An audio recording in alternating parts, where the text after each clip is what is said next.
These days I find that our society is filled with clashing egos. And I wonder, how can I get rid of my ego? How can a human being get rid of their ego? How do we get rid of our ego?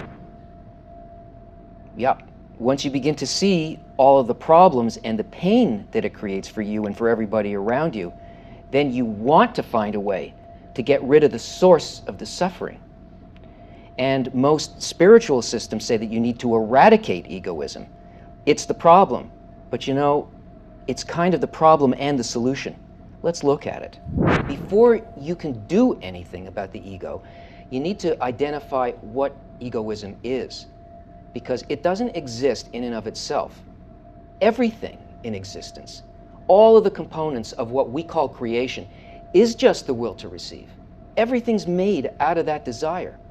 It's our very substance, and it's already perfect, and it doesn't need to change, and in fact, it can't be changed. So the problem is not that we're created to receive. After all, since the nature of the higher creative force is bestowal, then obviously we have got to be reception. Otherwise, we'd never be able to sense what it's giving us. That our life consists of receiving pleasure, that's just a fact of nature. It's neutral. It's not good and it's not bad. Egoism is the intention that a person has about the purpose of that receiving. The word Kabbalah itself means reception.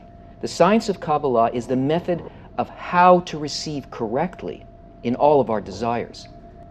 Basically, if the reason that I'm receiving is to satisfy myself, then that's egoism.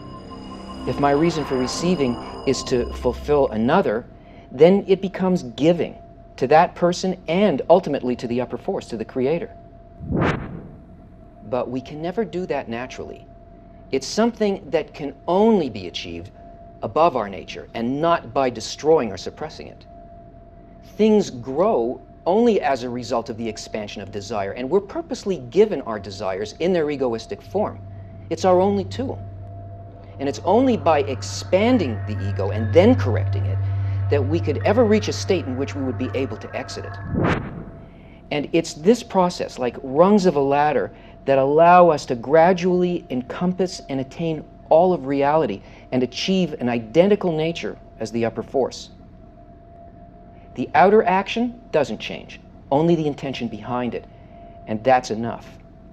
Because on the causal upper force level, intention is the only action. Imagine that there are two best friends, and one invites the other over for dinner. Because of his love for his dear friend, the host prepares a meal made of only the dishes and delicacies that he knows will satisfy him. Everything's arranged to entertain and to please his friend. Now, the guest arrives, and he sees a perfect feast laid out in front of him. And then he suddenly realizes that his friend is the ultimate giver in this situation, and that he's there just to receive. He admits to the host that he's overwhelmed by shame, and he refuses to eat. And the host says, "You don't understand. I prepared all of this just for you because I wanted you to enjoy all these things, so you'd know how much I like you. And if you don't eat, it'll spoil the whole evening for me." And then it dawns on the guest that the success of the dinner is really in his hands. And if he eats in order to please the host, then he's actually a giver.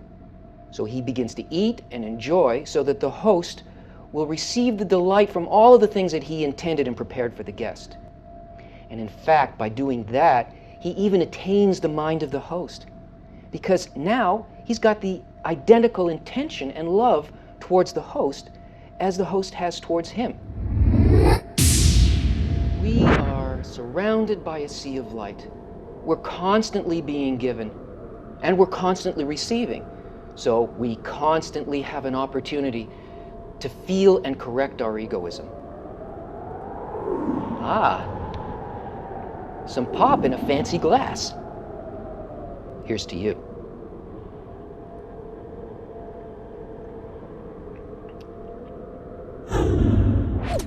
Well, that's just a little explanation. If you really want to know more, check out these links.